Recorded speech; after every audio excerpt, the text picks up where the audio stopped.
Καλώς όρισες στην παρέα των Glosso Kids. Σήμερα θα μιλήσουμε για το Πάσχα στην Ελλάδα μαζί με την Ένα. και τον... Άνω. Πάμε να ξεκινήσουμε. Έλενα, θέλεις να μας πεις κάτι που σου αρέσει στο Πάσχα και κάτι που δεν σου αρέσει? Που τσουγκρίζουμε τα αυγά Οκ, κάτι που σου αρέσει είναι που τσουγκρίζουμε τα αυγά. και τα βάφουμε. Κάτι που δεν μ' αρέσει επίσης είναι η μαγειρίτσα. Και δεν μ' αρέσει η αίσθηση όταν παίρνουμε τις λαμπάδες μέσα στο αυτοκίνητο για να τις πάρουμε σπίτι. Πάνω, τι σου αρέσει και τι δεν σου αρέσει στο Πάσχα? Εμένα μου αρέσει που παίζουμε τζάμι και ψήνουμε το αρνί σε μια εκκλησία και δεν μ' αρέσει, δεν ξέρω τι δεν μ' αρέσει. Η μαγειρίτσα σου αρέσει? Όχι και, εντάξει, όχι και πολύ. Θέλετε να πείτε τι είναι η μαγειρίτσα? Γιατί κάποιοι άνθρωποι που μας ακούν μπορεί να μην ξέρουν τι είναι η μαγειρίτσα. Έλενα, θες να μας πεις? Είναι σαν πολλά πράγματα σε μια σούπα. Είναι μια σούπα που έχει μέσα πολλά πράγματα όπως πνευμόνια, σηκώτια, έντερα, δεν ξέρω κι εγώ τι, όλα τα εσωτερικά όργανα από ζώα και είναι τα ίδια. Όντως, ναι. Το Πάσχα, παιδιά, νομίζω είναι η αγαπημένη μου γιορτή. Ξέρετε γιατί? Όχι. Αρχικά μου αρέσει πολύ η εποχή. Η εποχή που είναι το Πάσχα είναι πάντα η εποχή που τελειώνει ο χειμώνας και αρχίζει η Άνοιξη. Και μου αρέσει πάρα πολύ η Άνοιξη στην Ελλάδα. Η ημέρα σιγά σιγά αρχίζει και Μεγαλώνει. μεγαλώνει. Μεγαλώνει. Τα λουλούδια ανθίζουν, τα δέντρα έξω πρασινίζουν. Γενικά η φύση ξυπνάει από τον ύπνο που είναι το χειμώνα. Και σε αυτό το σημείο θέλω να σου πω το εξής.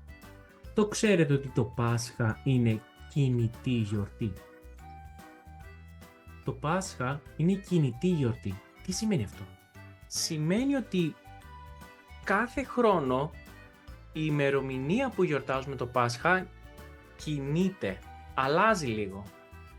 Και αυτό συμβαίνει Μια μέρα πιο μετά κάθε φορά. ή πιο μετά ή πιο πριν, και όχι μόνο μια μέρα, μπορεί να είναι και αρκετές μέρες πιο πριν ή πιο μετά. Πάμε να δούμε, θέλω να σας ρωτήσω δηλαδή, να μου πείτε και να εξηγήσουμε και στον κόσμο που μας ακούει και μας βλέπει, γιατί πολλοί μπορεί να μην το γνωρίζουν. Τι γιορτάζουμε το Πάσχα? Γιορτάζουμε την Ανάσταση του Χριστού.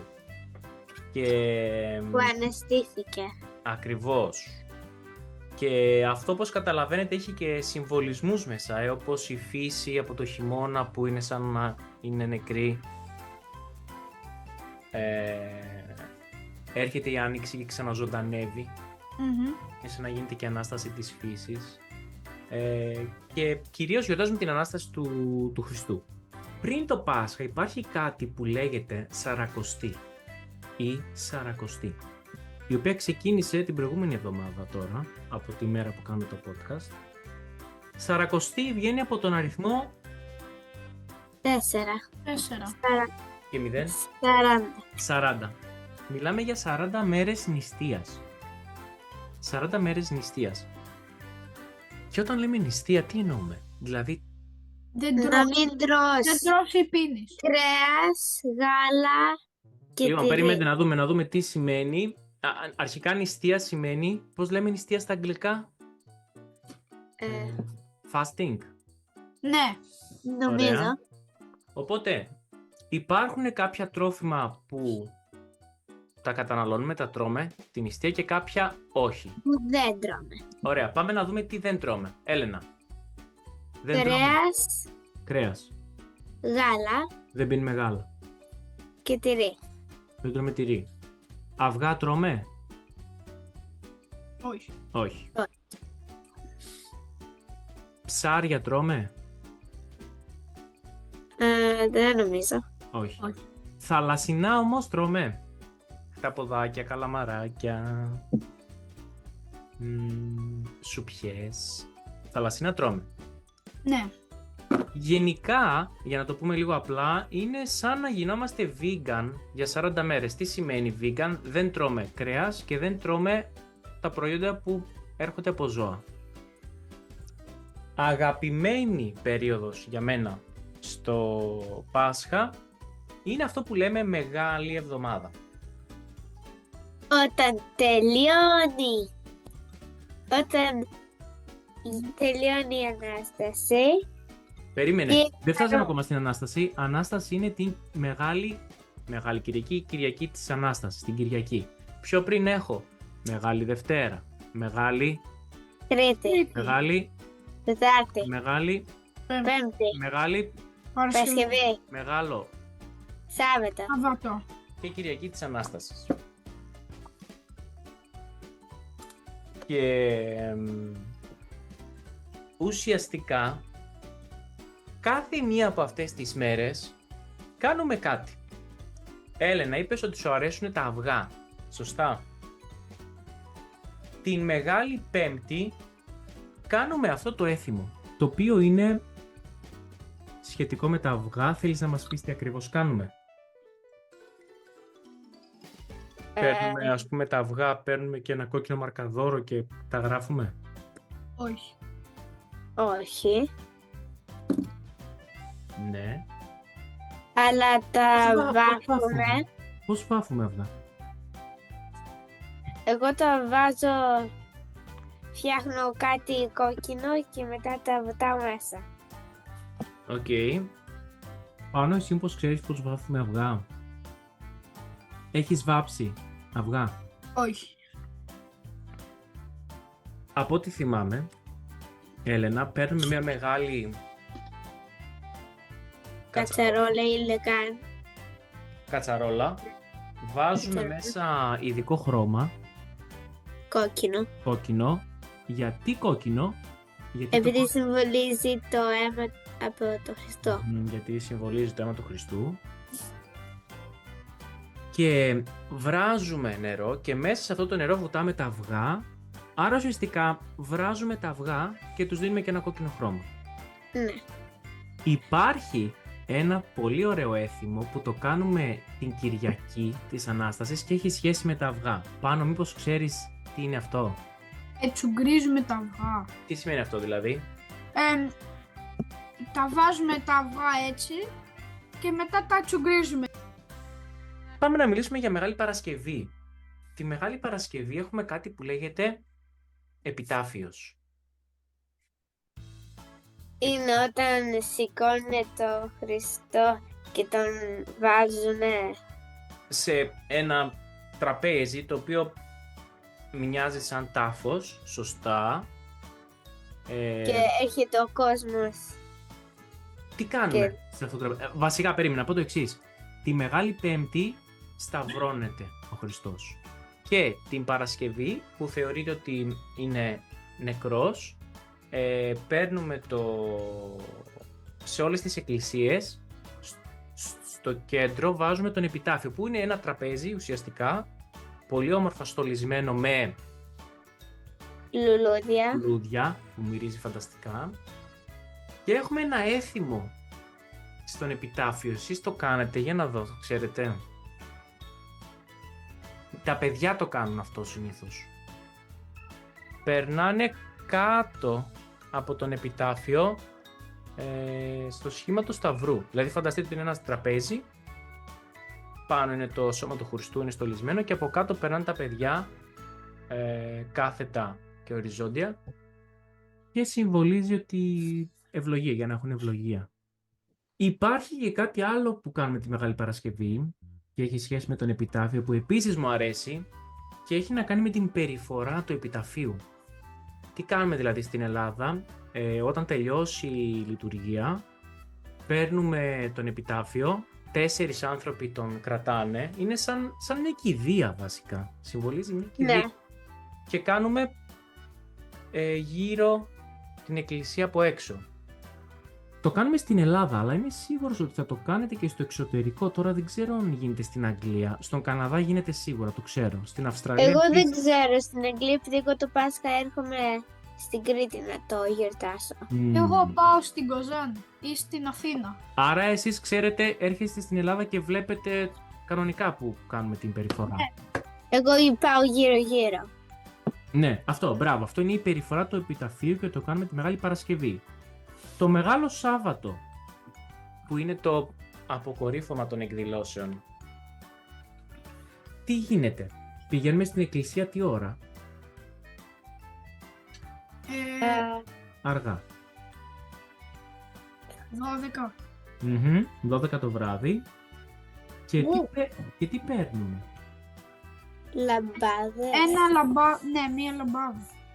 Πηγαίνουμε για την ακρίβεια εκεί με τη λαμπάδα, που η λαμπάδα πάνω είναι στην πραγματικότητα Κερί.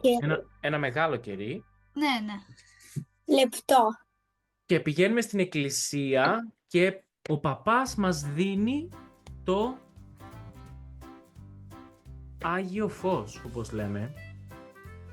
Το οποίο, παιδιά, το Άγιο Φως το ξέρετε ότι έρχεται από τα Ιεροσόλυμα κάθε χρόνο. Κάθε χρόνο πηγαίνει εκεί ο Πατριάρχης, παίρνει το φως και μετά με αεροπλάνα το πηγαίνουν σε όλο τον κόσμο το Άγιο Φως. Και τελειώνει και το Μεγάλο Σάββατο. Μεγάλη Κυριακή έχουμε το μεγάλο τραπέζι, εορταστικό τραπέζι. Ναι. Να πούμε εδώ ότι τη μαγειρίτσα την τρώμε συνήθως το Σάββατο το βράδυ, όταν γυρίσουμε από την εκκλησία. Θέλω να μου πείτε αγαπημένα σας πιάτα στο τραπέζι του Πάσχα, της Κυριακής. Τι σας αρέσει? Κοτόσουπα. Κοτόσουπα, οκ. Νομίζω ότι κάποιες φορές κάνουμε και σαλάτα. Πολλές σαλάτες. Ναι, Σαλάτα, λάχανο, μαρούλι, τι άλλες σαλάτες κάνουμε? Τι άλλες? Έχουμε πολλές σαλάτες, τέλος πάντων. Έχουμε κοκορέτσι. Τρώτε κοκορέτσι? Όχι. Ούτε εγώ. Όχι. Είναι χάλια. Τρώτε αρνάκι? Ναι, αυτό είναι το αγαπημένο μου με την αγκουροσαλάτα. Οκ, μ' αρέσει. Γενικά τρώμε πολύ κρέας σε αυτό το τραπέζι. Και στην Ελλάδα κάνουν, παιδιά, κάτι πολύ παραδοσιακό. Είναι ότι έχουν σούβλες και σουβλίζουν αρνιά και τα ψήνουν έξω στις αυλές τους. Έχουμε και γλυκά, βέβαια, έτσι. Ναι. Γλυκά. Και το νούμερο ένα γλυκό για μένα το Πάσχα είναι το τσουρέκι. Και εμένα. Ναι, όντως. Αν έρθω και σας πω, παιδιά, δεν ξέρω τι είναι το τσουρέκι, μπορείτε να μου εξηγήσετε, τι θα πείτε? Είναι ένα ψωμί σε σχήμα πλεξούδας. Okay. Και Είναι πιο μαλακό Okay. και συνήθως η γεύση του δεν είναι όπως τα άλλα ψωμιά. Όχι. Ναι, είναι Είναι λίγο- ειδικό. είναι πιο γλυκό. Ναι, είναι γλυκό. Ναι. Και είναι πεντανόστιμο. Και φτάνοντας στο τέλος του σημερινού Glossokit Podcast, θέλω να σας ρωτήσω κάτι. Ναι. Σήμερα μιλήσαμε για το Πάσχα.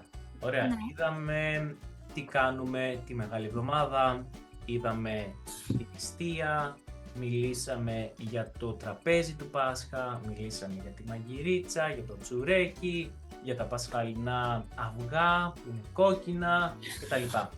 Αυτά όλα με μία λέξη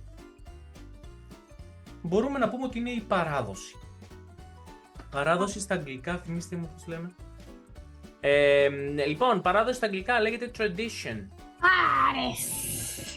Αλλά δεν με νοιάζει να ξέρετε πώς λέγεται στα αγγλικά, έτσι απλά σας ρώτησα. Μια χαρά. Η λέξη παράδοση έρχεται από την λέξη Παραδίνω. παραδίδω, πάρα πολύ ωραία, που τι σημαίνει στην πραγματικότητα Έλληνα? Παραδίνω ή παραδίνω? Δίνει. Παραδίδω ή παραδίνω. Παραδίνω κάτι, παραδίδω, είναι το ίδιο. Δίνεις κάτι. Δίνω κάτι σε κάποιον, ωραία. Ναι. Και αν το σκεφτείτε, για παράδειγμα, η λέξη delivery στα ελληνικά είναι παράδοση. Ναι. όταν δίνεις. Έχω μια παράδοση για σένα. Ναι, ορίστε. Η παράδοση λοιπόν σημαίνει ότι μια γενιά, μια παλιότερη γενιά από εμάς, μια γενιά πριν είναι οι γονείς μας, μια γενιά πιο πριν είναι οι παππούδες μας, μια γενιά πιο πριν είναι οι προπαππούδες μας, μια γενιά πιο πριν προπαππούδες. Άρα, Και μπορείς να το σκεφτείς κιόλας, όπως ένα δέντρο, οι ρίζες είναι οι προπαππούδες ή οι παππούδες, ο κορμός του δέντρου είναι οι γονείς μας και μετά τα φιλαράκια είναι τα παιδιά. Μου άρεσε πάρα πολύ αυτή η εικόνα. Η μία γενιά δηλαδή δίνει κάτι στην άλλη που ακολουθεί. Όλα αυτά τα έθιμα που σας είπα δεν τα κάνουμε τα τελευταία 2 χρόνια, 3 χρόνια. Έρχονται παιδιά πίσω από εκατοντάδες χρόνια παράδοσης. Και είναι πάρα πολύ σημαντικό αυτό, πιστεύω. Γιατί έτσι συνδεόμαστε με τους προγόνους μας και με την ιστορία μας, που είναι πάρα πολύ ωραίο και μας αρέσει. Γιατί η ελληνική γλώσσα δεν είναι μόνο όταν μιλάμε ελληνικά ή όταν διαβάζουμε ή όταν κάνουμε ασκήσεις, είναι και όταν γνωρίζουμε και αυτή την πλευρά της παράδοσης, είναι πολύ σημαντική. Τελευταία ερώτηση για σήμερα. Ωραία. Θέλω να σας ρωτήσω ποιο έθιμο από την παράδοση που είπαμε, είδαμε πολλά έθιμα σήμερα, Ναι. σας αρέσει τόσο πολύ που όταν μεγαλώσετε θέλετε να το συνεχίσετε κι εσείς. Ευχαριστώ πάρα πολύ που ήσασταν μαζί μου απόψε στο Glosso Kids Podcast. Να ευχαριστήσουμε και τους ανθρώπους που μας βλέπουν και μας ακούνε. Ελπίζουμε να μάθανε αρκετά πράγματα για το Πάσχα στην Ελλάδα. Όποιος θέλει να μάθει ακόμα περισσότερα, έχουμε κάνει και ένα ξεχωριστό βίντεο για το Πάσχα, το οποίο θα το έχουμε κάτω στην περιγραφή του βίντεο. Καλό Πάσχα να ευχηθώ και καλή Ανάσταση. Ευχαριστούμε που είδες αυτό το επεισόδιο Glosso Kids Podcast. Ήμασταν ο Κωνσταντίνος, η Έλενα και ο Πάνος. Μέχρι το επόμενο επεισόδιο, καλό Πάσχα και Καλή Ανάσταση.